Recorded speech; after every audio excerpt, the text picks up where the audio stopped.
Against the backdrop of a raging COVID epidemic and a quite visceral Black Lives Matter movement, Abroad While Black was born. Our goal was to highlight Black perspectives from all over the world. It was our way of proving there are other ways to live, other places to be successful, in different cultures that embrace our Blackness. In 2020, the Abroad While Black team created dozens of responsive hot takes and thoughtful interviews covering topics ranging from current events, business opportunities, dating, and life-changing moments. In 2021, our co-hosts Cordy and Sean aim to share more success stories, more productive introspection, and most importantly, how to relocate to a place that truly values what you offer the world. Abroad While Black is more than a show. This is a social experiment hell-bent on discovering new ways to secure the bag and live our best lives. Join the Abroad While Black squad.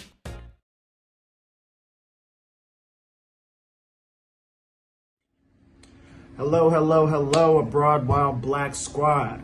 We're back together again. I am your host, Sean Burrows. I am the CEO of Burrows Enterprises, and I am the co-founder of Ingressive for Good. My passion in life is building an economic bridge between Africa and her diaspora, and my focus areas are operations, tech integration, and investment. So this week, we're following our usual space in the operations learning focus. The overall focus for the month this week is going to be lean operations for efficiency and growth. Again, follow the channel, get on the website, www.burrowsenterprises.com. You'll see it below in the link. Again, follow this YouTube channel to be aware of when new videos and everything drops, because basically every month, which I do my month from the 15th to the 15th, but every month we start with a newsletter. We give you insight into what we're going to cover. And then basically, we break it down into week by week by week. And then we sprinkle in a little interview from somebody very interesting in the community, giving us perspectives from somewhere interesting, whether it be their actual geographic location or what they're into. So we got some really cool stuff coming up. Again, this week, lean operations for efficiency and growth. This is the second track, and this time we're focusing on the scientific method. For this one, I really want to jump in and just kind of lay out what the steps and what the purpose of the scientific method is, and just help understand how this thing that seems like for, I don't want to say nerds or whatever, but people in the labs with the lab coats, the glasses, microscopes and whatnot, just show you how the principles and the ideas of what they do to make amazing discoveries, amazing advancements in science and technology, how those also work in the business environment from the perspective of how do you create a company that runs with very lean operations. Again, the major focus of the scientific method is it's a process of experimentation, and it's used to basically leverage the observations you get and answer the question that you have. The scientific method will help you focus your question and then work through your observations and data to answer the question as best as possible. I know a lot of us are going around looking at, YouTube videos and Google and different stuff like that, and that's fine, but just keep in mind, you can also create your own information. You can also find ways that you can generate your own data. I actually push people to do those type of things because being able to be well informed and more informed than everybody else is a competitive advantage. Again, from the operations space that I come from, I'm huge on process.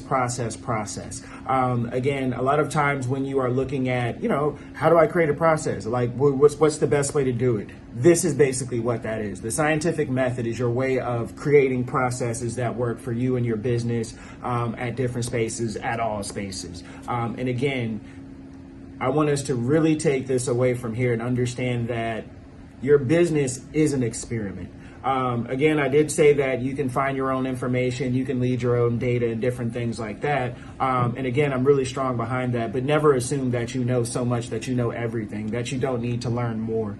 And you have to play the game where, especially when you're talking about risk management, risk assessment, you have to be able to understand that, again, you do not know everything. There are certain things like the key thing that you don't know is that you don't know the future. So no matter how hard you're pushing or no matter how much you research, there are just certain things like, again, we're in the middle of this freaking pandemic where it didn't really, in certain spaces, it wasn't effective. You didn't know something or you didn't have something in place. Again, like if you're you're a business. You could have done everything you can with lean operations, prepared for emergencies, have certain things stockpiled and stuff like that, but you might not have been ready to go down away from your business for 3 weeks unexpectedly. You may not have been ready for a huge portion of your staff to get sick and go down or be afraid or stay away unexpectedly. You may not have been aware or ready for how distracted you would be seeing everything that's coming up in the media over and over and over. I don't want to say like fear tactics and propaganda, because this thing is real, but again, it was overwhelming at a certain point. The fear had gripped a lot of people. Whole entire industries kind of just coming to a standstill. We don't know what type of impact that could have had on our businesses. I know that individually people do though. And there's not a lot that could have been done. So that's why I say, again, that's a long, drawn-out explanation to kind of just hammer in and nail in no unspecific terms that, like, hedge your bets. Play the game smart. Play the game to win, like, and be prepared to take an L every now and then. Again, processes is the best way to bounce back, or the best way to pivot, because again, it's people will tell you what to do. Operations is the how. So again, let's just jump right into the scientific method. I'm just going to like clearly go through the steps, and then I'm just going to kind of go back. Now again, there's different steps, there's different ways to do it. I'm covering it the way I like to cover it, because it makes the most sense to me, and you know, we'll do it like that. So basically the steps to the scientific method, and this is what we're all doing. And again, frame your business like an experiment. Like you don't know what's happening. You're watching it. You're doing certain things to understand what's going to come out of it.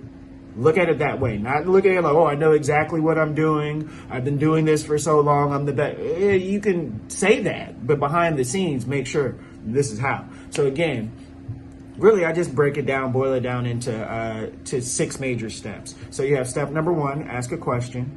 Step number 2, conduct background research. Step number 3, construct a hypothesis. I'll go back to that one. Step number 4, test your hypothesis, your experiment. Step number 5, analyze data and draw a conclusion. And then you have step number 6, communicate your results. Okay? So those are the 6 steps. Ask a question, conduct background research, construct a hypothesis, test your hypothesis, analyze and draw a conclusion, and communicate your results. Okay? Quite simple, very easy, but it's not. So let's translate this into the business sense. So when it says ask a question, you have to realize, like, your business is a question. The question that you're asking is that if I do A through Z, will I make enough money for this to be profitable and work and continue to contribute to whatever lifestyle, whatever financial outcome that I was looking for?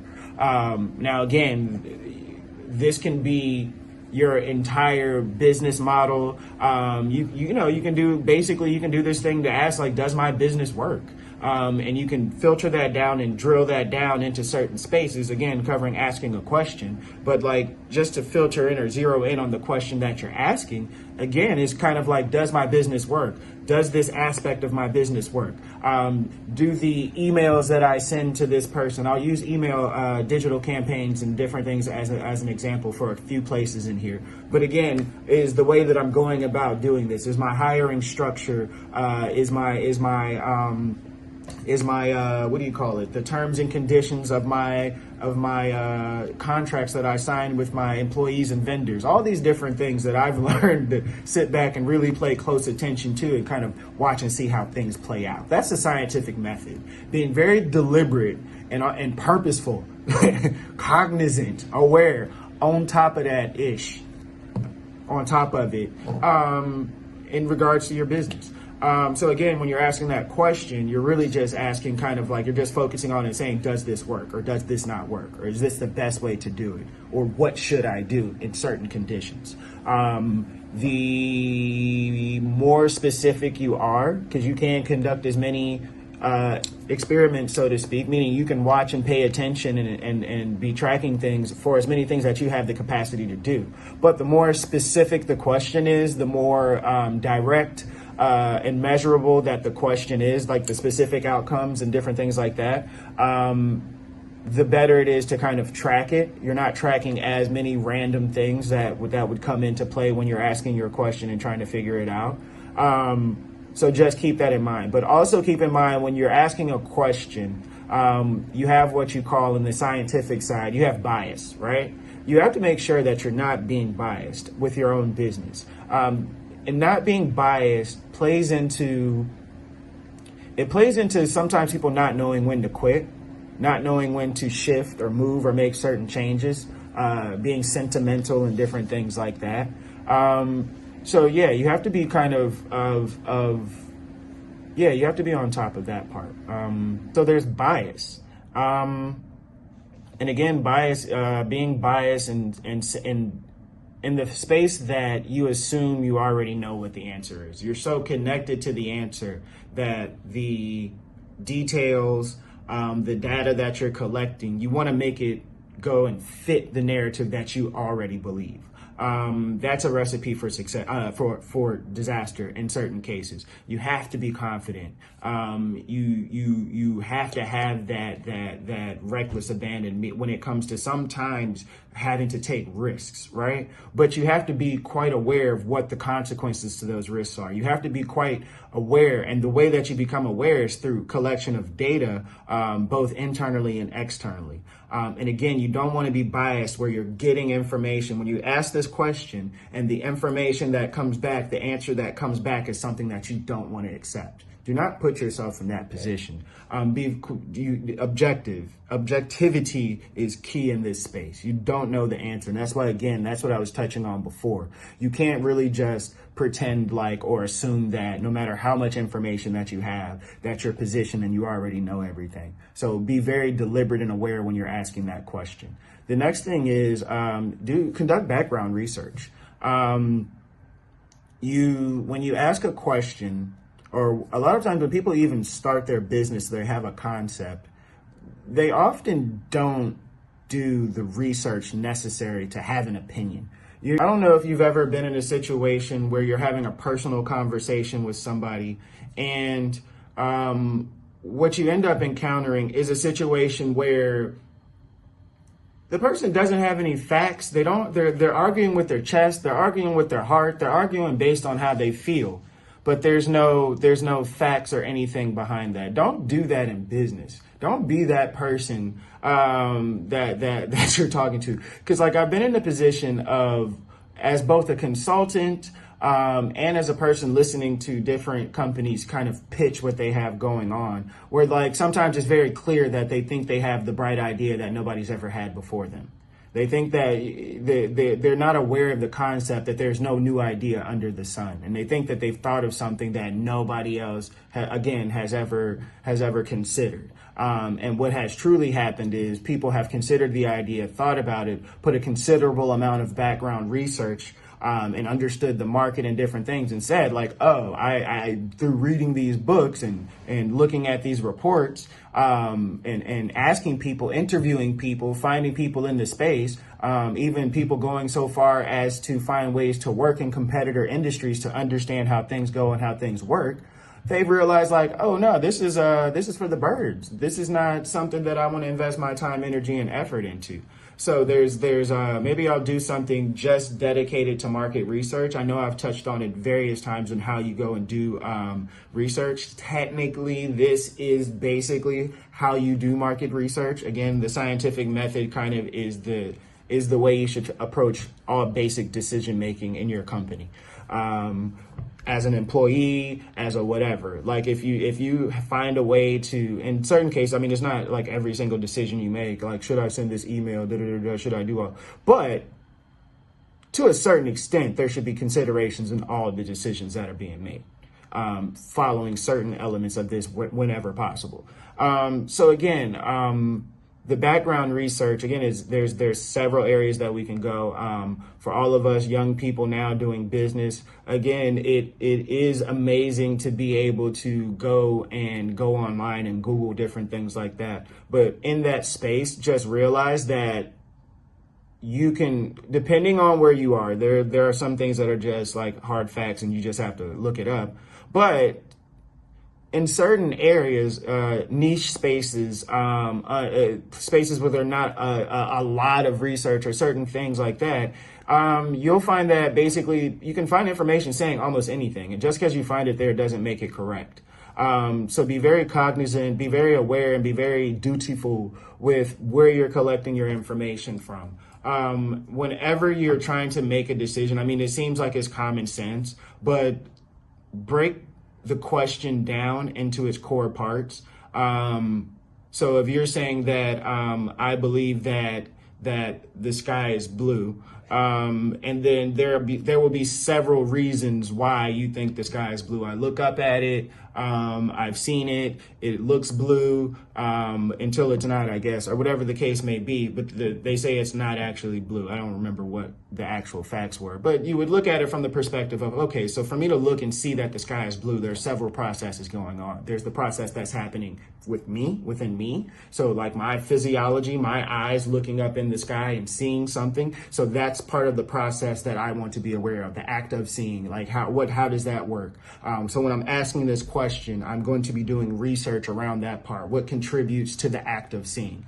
Another area of research that you want to go to do now is like, what is the thing that provides the appearance? What is creating what I'm actually seeing? What is that thing? How does that process work?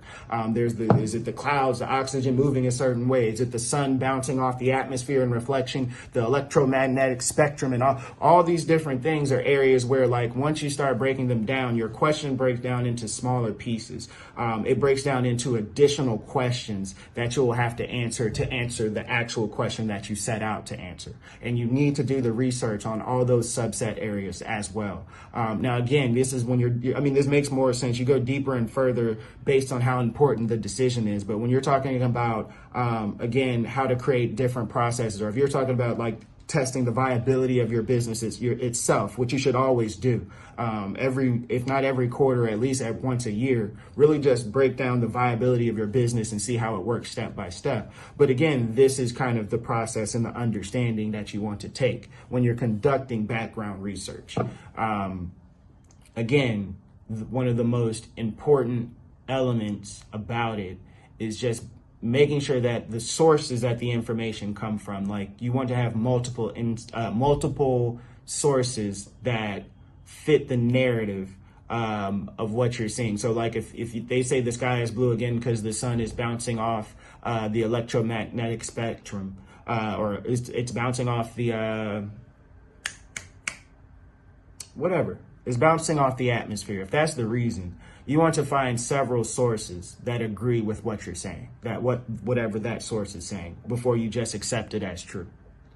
So even if you look at some of the learning modules that I have found, typically, well, in my notes, there are like several sources, so if people ask questions, but for each section that you go through, I kind of find I find a link that summarizes everything up the most, and I kind of use that as the way to go forward and look up information for yourself.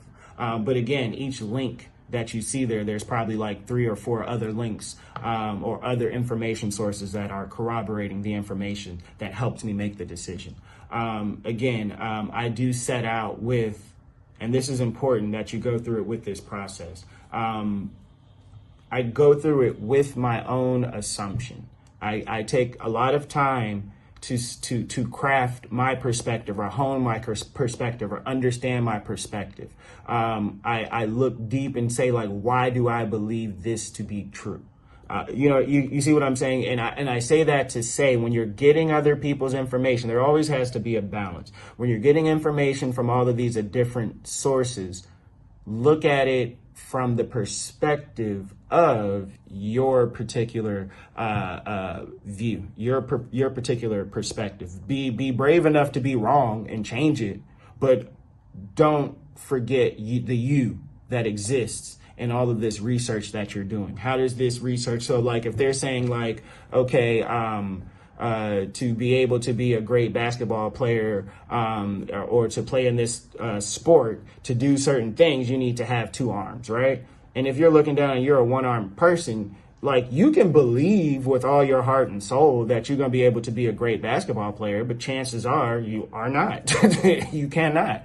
So, like, again, you can't, like, I mean, again, there are outliers. They exist. Certain things happen. And the reason why I said that is I seen the article the other day about somebody who made it pretty far, but not the NBA, not at the highest levels. And if they did, it's a one-off. So you don't want to really base everything you're doing on a one-off. Be very aware of that. You can find something that matches what you want to say when doing research. But again, do you want to hinge very important decisions on a one-off? I say no. The next thing that you want to do, now that you've asked your question, like, this is what I want to figure out, this is what I want to know, after doing your background research, you're going to make an assumption. That assumption is called a hypothesis. I want to know if the sky is blue. Based on everything that I've looked up, it says that the sky is blue. Now, the sky is blue model is becoming a bit old, so I want to shift into something else. Let's shift into, I think I said I was going to use digital email marketing, right? Should have started with that one. We'll stick with that going forward. So let's say you want to understand, like, what's the best way. I'll use my own example. What's the best way to speak with donors if you're running a fundraising campaign, right? So you want to ask the question, what's the best way? Conduct your background research, meaning, okay, so how do people speak to donors? I know that I have a certain skill set. I know that there are certain things that I'm most comfortable saying. How does that fit in with what are the best and most popular, most strategic, and most effective ways at raising money, right? That's the whole I'm conducting background research to do, right? So I construct a hypothesis that says that, all right, what I need to do is create an automated path that allows me to be able to access what I want to say to the donors, right? So not that it automatically sends it, but at least I have the pattern. Like, I'm going from, okay, first email is welcome, this is information. Second email is, hey, I want to give you a special case study or a special story about somebody in our community. The second one will be that, okay, now that I've given you a special story thing, I'm going to give you information about the donation tiers and what we use that money to do. And now the fourth email is going to be where I come in for the kill and I ask you for the money, right? So that's my hypothesis. I'm going to say that that's what I want to do. I'm going to see if that works, right? So now that's how you construct your hypothesis. Like, basically you have to kind of go ahead and build out the idea in as much detail as possible to say, this is what I believe. Using your background research, you're going to say, this is why I believe this is true, right? So when you construct your hypothesis, you have to create, in many ways, when you're looking at from the scientific side, you have your constants and your variables, right? So your constant is the thing that stays the same, and the variables are the things that you're going to change, right? So from a business perspective, your constant is the world that you exist in, and the variable is the in this case is going to be the email, and it should be, to test out if this variable works, different iterations or different types of emails that I would send to people, right? So, like, when I put all of those things in place and say that this is what I want to do and this is how I want to do it, that's the process of constructing a hypothesis. And in the business world, depending on how high or low that is, that can be something that would look like your hypothesis could be your business plan. If you're all the way at the top level in the early stage, your hypothesis, from a work perspective, it can be your SOPs for if you're talking about departmental. From a task perspective, your hypothesis is going to be a proposal. You see what I'm saying? All of these things, and that's why I said, look at this like a science experiment. Even all of the disconnected things that you're doing, they're all variables in the science experiment of what is going to make you successful. But again, look at these things in that way. As I'm putting something together that I want to be able to measure and to test. So one of the let's just go. Let me just move into the next one. So number 4. So number 1, again, just to retract very quickly, is to ask the question. Number 2 is to basically to do background research. Number 3 is to construct a hypothesis using all those different things, all the research to say, this is what I believe is going to happen if I do A, B, and C. Now, the fourth thing you want to do is test your hypothesis. The typical way when you're looking at it, so from the scientific side, this hypothesis, when you're testing a hypothesis, what's one of the science experiments we used? One of the ones that we used was sunlight, right? On a plant. So I know that this was like in grade school or whatever. We put we had like 3 or 4, 5 plants or something like that. One we put in a place where there was no sunlight. One we put in front of a window. One we put at different points of, different points or whatever the case may be. So what normally happens is the plant is in a window in a certain place because people typically put it there and leave it there. So that's the constant. Everything else is the variables, right? So the variables are, okay, let's do it with no light at all. Let's do it with different, let's say I put you in the sun in this window when the sun is here. I move you to another window when there's no light there. Let's say there's another plant where we just put it outside in the all natural, and we judge all of these to see what happens, right? And see how they grow. You check them every week. You check them, take a picture or whatever to track and see like, all right, how far has this plant grew? How far has this plant grew? How far has this plant grew? And again, if the question is, let's say which plant will grow the fastest, and you could do the research to see what can things contribute, what does a plant need to grow, and different stuff like that. Okay, so this forces me, when you say start doing research, now I have to go back and change the question. So now I go back and say, all right, now that I want to do research on what causes a plant to grow the fastest, I have to understand, okay, now I have to go and ask sub-question, what does a plant need? Okay, another subset question, all these different things. So now I'm going to go back and say, okay, the question is, how much sunlight does a plant need to grow, right? Doing research kind of forces you to revise your question, revise and understand kind of at a deeper level what it takes to do that, to answer the question. And just the fact of answering a question and doing research, it forces you to revise how you approach the question that you want an answer to. So again, going all the way back to test your hypothesis, if you have an idea of how to do something, taking all the science stuff away, from the business perspective, you kind of have to make sure that you're measuring things step by step by step, and having key things that you're measuring. So from the point of view of an email campaign, you're looking at how many people did I send this to? What are my response rates going to be? And then typically, how long does it take people to respond? There's all these different analytics tools, like which analytics tool am I going to use, making sure that I'm using it fairly across all different things like that. So these are all things that you want to put in place. Another thing that's useful, just using, and again, looking at things like a science experiment, what's quite common in if you're doing like massive email campaigns, just to push the point home, is you have what you call A/B testing.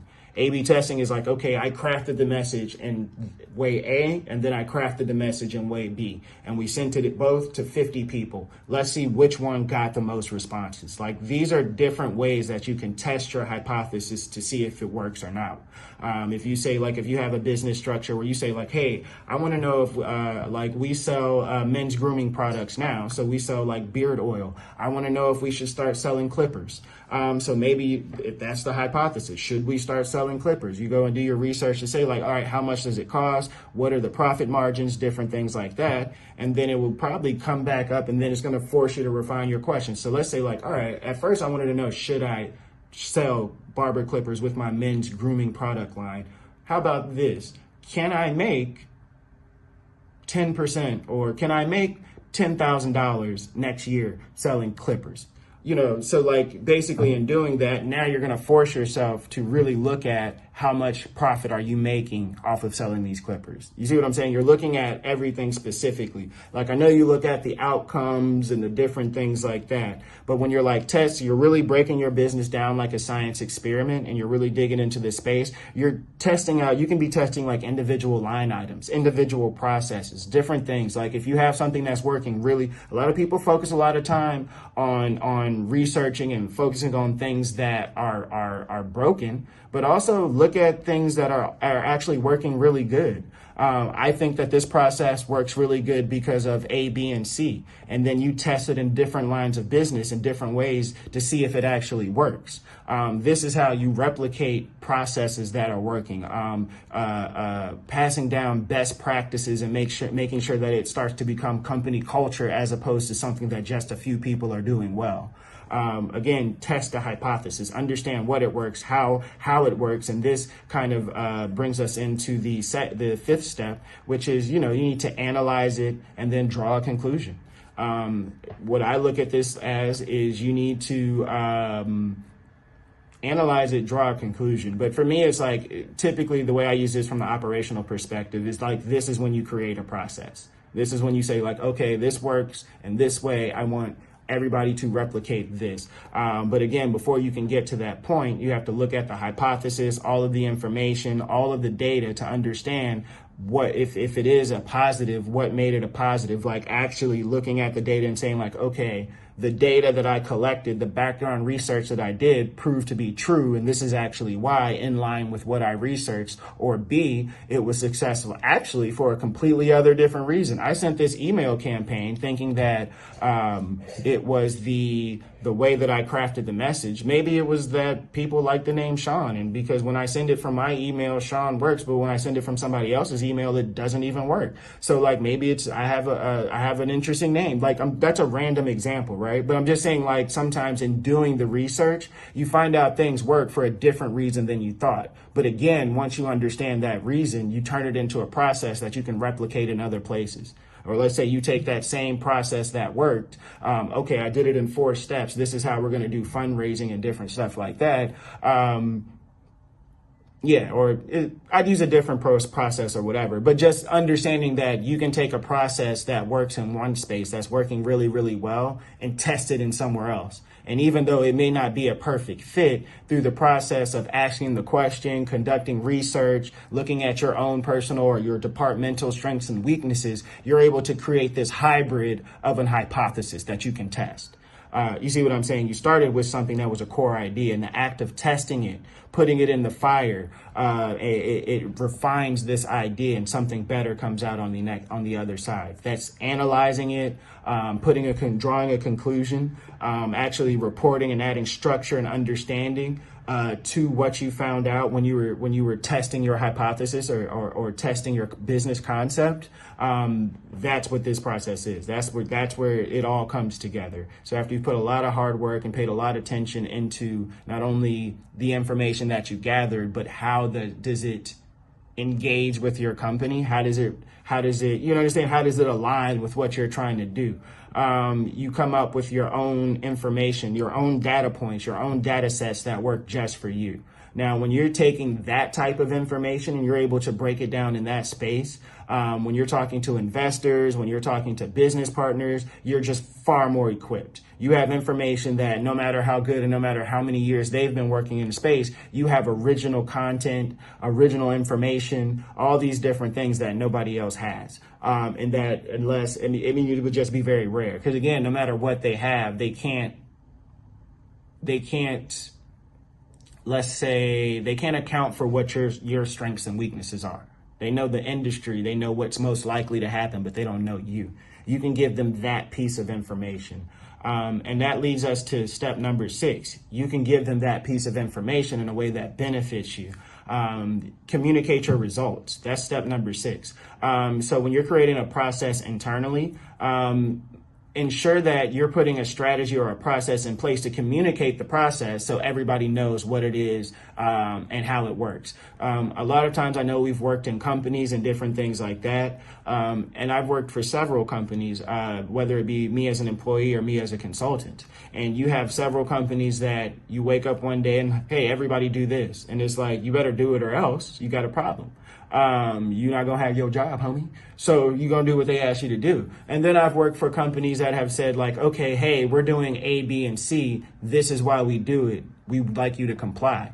And what's interesting about that, even when I've been the person to like deploy these things, it's really interesting. When I tell people why we are doing stuff, you create more wahala for yourself, but you also create an opportunity to grow and learn. So you may think something's a reason for a certain reason, and then your employees And then the research may say it's a certain reason. Your employees that are on the ground or people working with you or that are in a different department or in a different space, working on or connected to something that contributes to your idea, your business concept, your hypothesis, they can give you insight you weren't aware of. Like, oh, this works because of this. You thought it was because of something else. And that may be true, but that reason actually causes this effect. And this effect is actually what causes people to do A, B, and C. So like you have to filter through the noise of sometimes people who don't want to work, who don't really care about success, who really don't want to change. So a lot of times you get, like when you do that process, you do get complaints, but sometimes you get really bright individuals who just want to like use this as an opportunity to show how smart they are or do something better or do something more efficiently. And again, you provide them with the way to do that. Internally, when you provide the why, and the how when you change processes or when you instill processes in a company. And that works from the bottom up. I would love to have an employee that would come and say, hey boss, I think we should do this. This is why I looked at this set of information.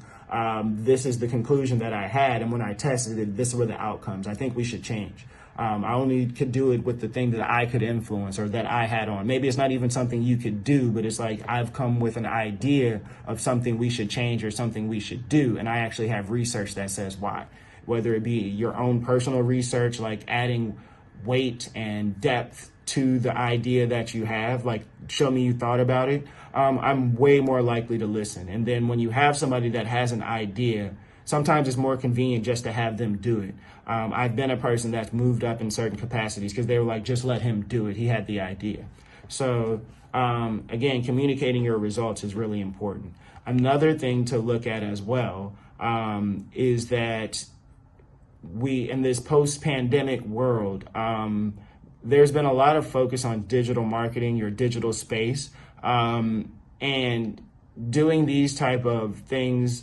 Again, when you want to communicate the results or you want to tell people about what you're doing, you don't want to necessarily like give away the secret sauce, but you can position yourself to be a thought leader in the space by being able to do like thought invoking reports and different things like that, kind of putting together pieces that help people kind of better understand the space or give them aha moments where they now want to start coming to you. That's a good thing. And that's definitely something you can do by looking at all the business steps that you're undertaking and again, influencers are coming from all over the place. So there's so many different ways that you're able to kind of create content and present it and create new opportunities for yourself.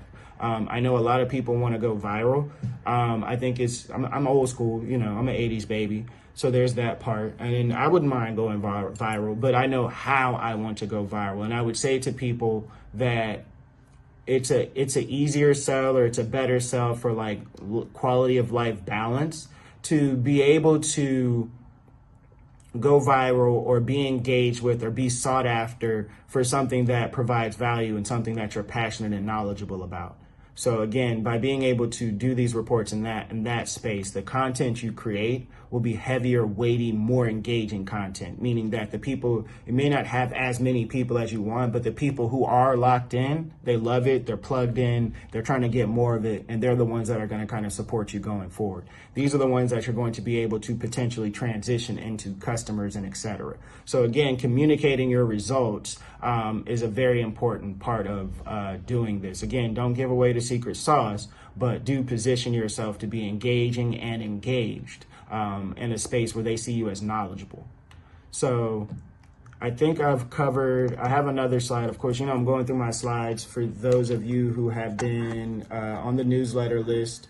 I always share the entire learning module. And now what I'm doing is it's an outline. So basically now I'm providing kind of skeletons. So just to kind of go back through and summarize everything we've been talking today, I just want to make sure that we take the science to the entrepreneur. So again, you want to ask questions. You want to ask, step one, ask a question. How does the product help the customer do this job? How does it help them accomplish their mission, improve their position? What you want to ask questions like, what are you making? Why are you making it? These are like key questions you want to ask when you're doing like the science experiment for your business. And when you're doing research, you want to focus on like researching your subject, your customer. The two main sources for entrepreneurs are going to be like your potential customers and then your competitors, right? So again, you want to know who your customer is inside and out. You want to know their habits. You want to know how they play, how they rest. You want to know like what do they respect? What do they aspire to be? These are the certain type of things you want to be very cognizant about when you're doing your background research. Also, you want to go just as hard on your competitors. Obviously, your competitors are in a similar space that you're interested in.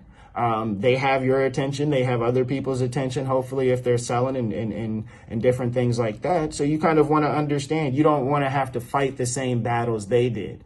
Again, this is why a lot of times when you see companies that first come out, they're by themselves. They're the only ones doing it. There was, I remember, I think it was Grubhub, or I can't remember what the first food delivery app that I used, but it definitely wasn't the first one that was made. Somebody made one, and then somebody was like, oh, okay, I like that idea. I can do it better, right? That's what you want to do. I can do it better. I can do it differently. You must have a competitive advantage. You must have a secret sauce that somebody else doesn't have, somewhere intertwined into your business if you want to kind of separate yourself economically, financially. You understand? And that takes research, because there are certain things where you may think that I'm the only one with this thing and you are not. You're just the only one that was dumb enough to try it. Don't be that guy, right? Or that lady. So again, when you're doing your research, take a really good look at your target audience. Find out what makes them tick. And again, you don't want to just be out there jumping in front of bullets, trying to solve problems that don't exist, trying to speak to people that can't hear you, going to places where your customers are not. Like, don't waste that time, energy, and effort. Again, a penny saved is a penny earned. I don't know if that's the correct terminology, but again, there's a lot of I've done it myself. I've burnt a lot of money on an assumption, not really doing the research. I've burnt money twice making an assumption, assuming that it didn't work for the wrong reason. You see what I'm saying? I'm trying to fix something that wasn't necessarily broken, and going back out there, raising more money, investing more capital, more time, energy, and effort to go out and make the same exact problem I did the first time. I've done that. Don't do that. Again, that's why I'm saying you have to do your research and understand exactly what it is you're doing and what the outcomes for every step you can. It's a process that will never end, doing this background research, because you will do it to know, and then you would do it to confirm, and then you would do it because things always change. Again, step number 3, create your hypothesis. So if you never take time to acknowledge that your assumptions are assumptions, as I keep mentioning, you just kind of keep going down the same path, the same incorrect path. So, and it costs you money. It costs you money. It costs you time. Again, and for me, it's the time element that's the worst part for me. Time is the only thing I can't replace.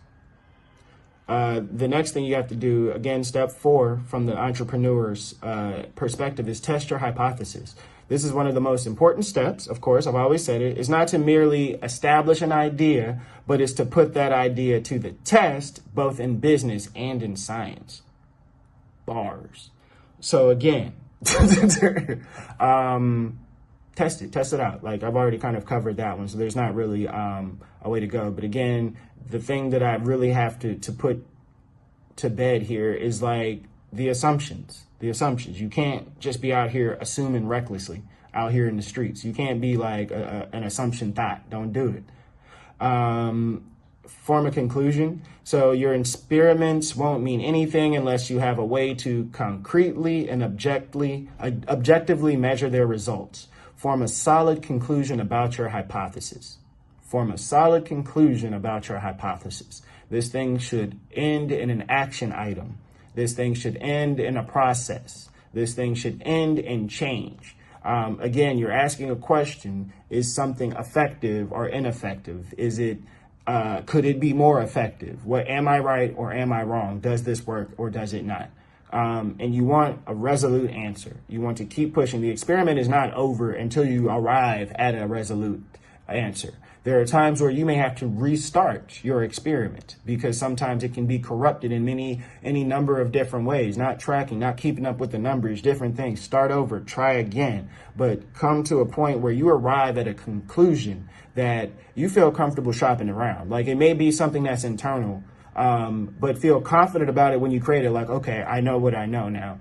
To the point where you feel comfortable having a discussion around it with somebody else, to the point where you could present it if you want to, because 9 times out of 10, if it's ending up as an action item, if it's ending up as a process, you will have to communicate it. So be solid on that. Be foundationally solid on that. And again, for the 6th step, you publish your results. We already touched on that. We already covered it. Be a thought leader. Be a contributor to the space. There's more than one way to create value. And again, that's what being a publishing your results does. It helps create value. It helps establish understanding. Again, if done correctly, your hypothesis or whatever should improve something. It should help something.